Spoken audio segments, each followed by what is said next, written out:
Hello and welcome to Cali Legends Media. I want to thank all of you who subscribe to my channel. If you haven't subscribed, please hit that subscribe button down below. Set that notification bell on all so you'll be notified whenever a new video drops or we go live. Also, smash that like button, show some support for the channel. It helps gets it moving in the algorithm and gets the video recommended more. Okay, so today's video is going to be dedicated to a special lady. Her name is Maria Salazar. She's the mother of a couple of my homeboys, and the brothers that aren't from my neighborhood are my friends that grew up on my block and amongst our homeboys, you know. She passed away Saturday, rest in peace. And I just want to tell a little story about moms, okay? Now check it out. Her son, George Salazar, Indio, I believe they called him back then. He passed away when he was very, very young, still a teenager. Okay, there was this place on our block. It was called the Green Fence, and they held different events there. They held some political events. Different types of gatherings and stuff. Well, this one night there was, I believe it was a wedding, okay? And him and my homeboy, Huicho, rest in peace, the both of them, went over to the Green Fence and was partying there. Got into a beef with the vatos that were there, who were not from our barrio, but had the event there at the Green Fence, right? So they ended up getting stabbed, but George was mortally wounded, okay? He was able to make it back to his house, to the front of his house, where, from what I understand, is where he fell and was taken to the hospital and ended up losing his life that night. He was the first casualty that I'm aware of. You know, there may have been others from our age group, but as far as I could remember, he was the first one to lose his life to gang violence. Okay, he was very beloved by the homies, and of course by moms, you know, moms and pops unconditionally love their boy, you know, George Salazar, rest in peace. Okay, so check this out. I'm gonna tell you a little story. I was gonna do a different story about the barrio, but I'm gonna tell you this one because this one I just heard of it today. I really wasn't aware of it until today, when I was spending time with the oldest brother, and we were just sharing her passing and everything that's going on. But another homie that was with us kicking it, we call him the Godfather. Long-time member from the barrio. You got to imagine, he was from the neighborhood before me. I'm talking about early 70s, maybe late 60s. He was already in the neighborhood, you know, so he's been from the neighborhood a very long time. He tells me a lot of stories, you know. I don't say them, but I want to share this one because this one really like took me back about situations where my mom came out and stood up for me when she looked out the window and I'm getting into it in front of the pad, you know. So check this out. Our homeboy George passed away, and they had his services and everything, right? After the services, everybody went over to the house, you know, to mom and dad's house, you know, George's mom and dad. And the homeboys are kicking it there. And the JUDAS back then, man, they were dirty. They were corrupt. They did some dirty shit to us, you know. They if you ran from them, you knew you were getting an ass kicking. You know they were breaking you off with some flashlight therapy, stomping you out with their boots, you know. If they took you to the station, you were really fucked because they'll put you in a hard cell and go to work on you, you know. Different situations, you know. Sometimes they'd fuck you up and then take you to another barrio where your enemies are, announce it on their speaker, and kick you out of the car all beat up, and let everybody in the neighborhood know that you're there, you know. It's the kind of bullshit that we put up with back then. This was a time where there was a lot of civil rights violations. They have just a little bit more respect and use a little bit more tact now when dealing with homies, because of all of the notoriety they got for, in my opinion, unjustly unaliving young homies, you know, and young black men too, you know, not just homies, but just our youth in general. They seem to be trying to be more respectful about our civil rights, but once in a while shit still pops off. But back then it was rampant. Anyways, so these babosos from East LA Sheriff's Department go over to the pad, okay? On that block, that was one of our hangouts. That was one of our spots, you know? It was on the opposite end of the block where I lived. I lived down at the bottom end. This was more up towards the top end of that block. And the JUDAS knew it. You know, they knew where we were. But of all days, they picked this day to show up, and they showed up in force. It was a gang of them fools, man, that rolled up, right? And it was a bad time, man. Everybody's mourning the loss of this young man, George, man. The young brother, you know, got obviously it was a bad time for us, for everybody, you know, that knew him, and you know, we had love for the homie, you know. It was a loss, and everybody's coming back from this service and everything feeling some sort of way, and these assholes swoop up on us and start you know, talking about you gotta take it inside, you gotta shake the spot, you gotta do this, you gotta do that. And one of my homeboys, Freddie, he didn't like the way they were acting, like they're pushing their weight around, you know, and trying to bully the homies, right? And he told one of the JUDAS, hey, you know what? You guys ain't shit, man. You guys come around with your guns and your badges and you know, your little Billy Jacks and all this shit. You know, those things that they slide out and whip your ass with, you know? If you took all that shit off, you ain't about nada, you know? He was talking to this one particular individual officer. Like, take off your shit, fool, and let's get busy, you know? So the JUDAS start taking off his shit, you know? Took off his badge, took off his strap, his buckles, everything. And then told the homie, come on, well, let's do this shit. My homeboy Freddie takes flight on this fool. And first couple of chingazos, all these fucking dudes, pinches JUDAS ratas, jumped on him. Start beating him with the belly clubs, you know, flashlights, trying to fuck the homie up. So of course the other homies got involved, like, hey, what the fuck, trying to pull him off and shit.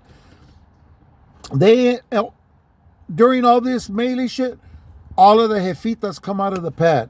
Okay, there was moms from different homies that lived right there that were all, you know, with Maria, who passed away this Saturday, comforting her, being there for her, not only for her, but for the family and for the homies, you know. All the moms were coming out like, hey, man, hey, leave him alone. What are you doing? You know, making a fuss. And they even turned around and told one of the moms, hey, you know what? Shut the fuck up or we'll take you in too. You know? That's the kind of bullshit that we had to put up with in growing up here in East LA. Anyways, they ended up taking Freddie. They took my homeboy Train, rest in peace. who passed away just a couple of months ago. A Pee Wee Cherry, an older homie from my neighborhood. They took my homeboy Roger, who was George's older brother. They ended up taking about 5 homies, older homies, right? That were there in support to the family and to the barrio for the passing of one of the young brothers, right? So, yeah, you know, all the moms came out like, hey, what the fuck, man? Why they're gaffling up all these homies and shit, throwing them on top of the cop car, you know, the shit you see in the movies, you know? And the moms didn't care, man. They came out. They mentioned the moms that were involved, but I'm not gonna say their names or anything. But yeah, they came out in support of the homies, not their kids in particular, just the homies. You know, like, hey man, what the fuck you guys doing? Hey, we're gonna call the news media. We're gonna let them know what you guys are down here doing.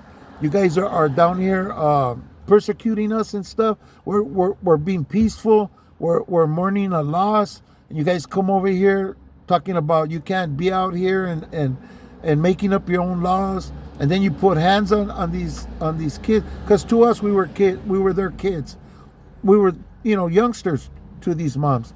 You guys are out here putting your hands on these kids, blah blah blah. Big old pedo, man. That transpired just from everybody going to this house to mourn a lost homeboy, you know? And that's the way moms were. Moms were like that. Moms would come out and get in between you and whatever dangers is presented to her son or her daughter, you know? That's the love of a mother, you know? And that's the kind of positions that moms were put into very often growing up in East LA. You know, that's the kind of shit that we had to grow up experiencing and seeing, dealing with the sheriff's department. And you know, recently there was these buses where different stations had their gangs, their police gangs and all that shit, you know?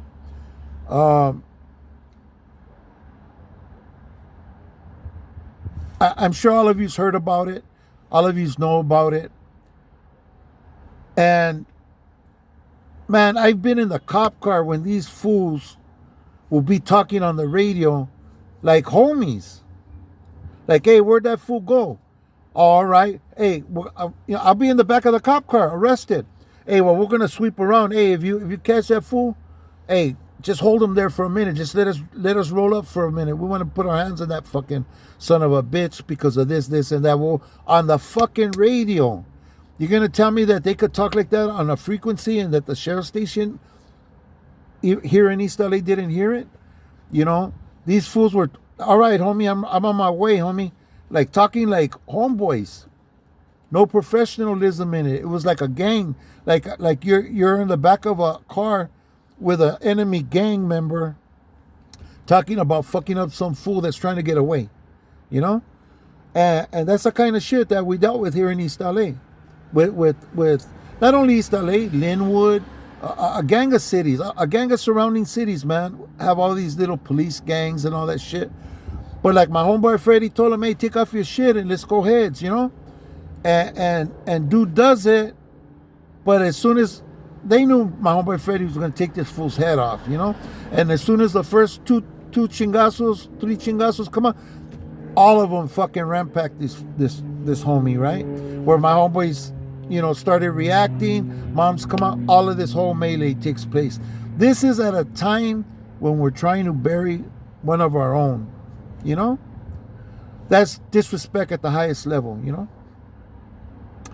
Anyways, I just wanted to share this story of this particular situation. And I'm going to just say a few words about this lady, Maria Salazar. She was very beloved in the neighborhood. By the neighborhood kids in the neighborhood that were not related to her, that called her abuelita, you know. My homeboy was telling me that a lot of people were driving up to the house to offer their condolences and just to touch bases with the family, you know. The lady was very well loved. And right next door is another homie, older homie, and his mom passed away it was like a year ago.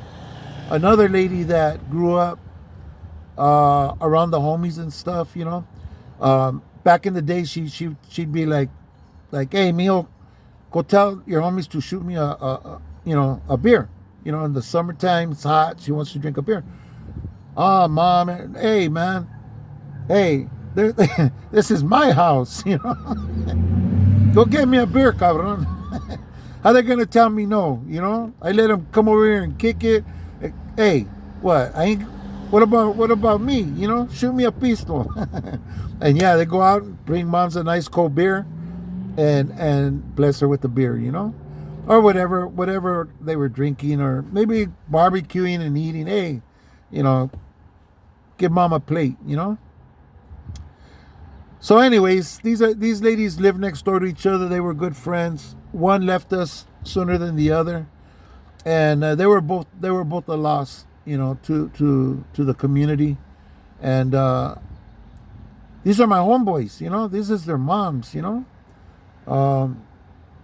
It's a terrible thing to lose a mother, you know. I lost my mom, my sister, and my brother, and someone that was supposedly my brother. I don't know, but anyways, all four people from my family that passed away back to back during this COVID period, you know. And I know how it feels to lose someone that you love, especially a mom, you know. So my prayers go out to these homies and to their families. My condolences. And anyways, like I said, this story I did out of respect, out of love, and consideration for Maria Salazar, who left us this Saturday. May she rest in peace. Thank you for watching. I really appreciate each and every one of you. Smash that like button. And I was going to do another story that had to do with a barrio, but I just really couldn't see any real lesson in it, you know. It was just some barullo that happened that I was involved with. It had to do with fighting somebody who basically was like me at that time. I never lost a fight. He never lost a fight. And maybe I'll do it another time just as a story, unless I could figure out a way that I could share it in a way that it'd be beneficial. Because I don't want to in any way ever be accused of promoting gang activity or that lifestyle, because I know what's involved and I know what it can do to a person's life. Anyways, this is my video for today. I hope you enjoyed it. I know you would have enjoyed it better than the other one. So yeah, things have changed, but we still got to watch ourselves with these police officers and with these sheriffs, and know your rights. So that way, when they come and they ask you for things and they try to do things to you that are breaking your rights, your civil rights, or that isn't law, and they're just making up their own laws in their head and trying to make you do things that you don't have to do. The only way you're going to know is by knowing your rights and knowing how you're able to respond, you know. So take time to learn those things. It may help you in situations similar to what took place with my homies, where, you know, a good handful of them ended up incarcerated that night when they should have been out doing what they were doing when them judas rolled up, and that was being with their homeboys and their friends and their family during that sad time, you know. Anyways, this is my video. Thank you for watching. Hope to see you on the next one. God bless you.